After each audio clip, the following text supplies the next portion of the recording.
Durga Suktam. Namaste, dear viewers. Today, we unlock the power of one of the most divine and mystical hymns, the Durga Suktam. This ancient Vedic chant is not just a prayer, it's a force that can transform your life. Are you facing challenges? Feeling stuck in life? Durga Suktam is the answer. Found in the Krishna Yajurveda, this sacred hymn invokes Ma Durga, the goddess of strength and protection. It's a shield against negativity, a weapon against fear, and a guide toward success. Why is Durga Suktam so powerful? Because it doesn't just praise the goddess, it awakens the divine fire within you. It connects you to Agni, the cosmic energy that destroys obstacles and lights up your path to victory. Want to experience its magic?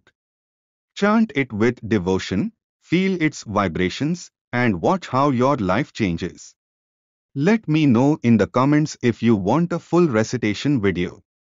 Let's embrace Ma Durga's energy and fearlessly conquer every challenge.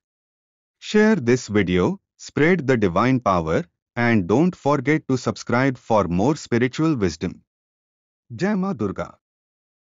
जातवेदसे सुनवाम सोममराति यतो निदहाति वेदः स नः परिषदति दुर्गाणि विश्वा नावेव सिन्धुन्दुरितात्यग्निः ताम् अग्निवर्णां तपसा ज्वलन्तीं वैरोचनीं कर्मफलेषु जुष्टाम् दुर्गां देवीकं शरणमहं प्रपद्ये सुतरसि तरसे नमः अग्ने त्वं पारयानव्यो अस्मान् स्वस्तिभिरति दुर्गाणि विश्वा पूश्च पृथ्वी बहुलान उर्वी भवातोक यतनयाय शय्योः विश्वानि नो दुर्गः जातवेदः सिन्धुन्न नावादुरिताति पर्षि अग्ने अत्रिवन्मनसा गृणानो अस्माकं भोद्यविता तनूना पृतनाजितगं सहमानमुग्रमग्निगं हुवेम परमात् सधस्तात्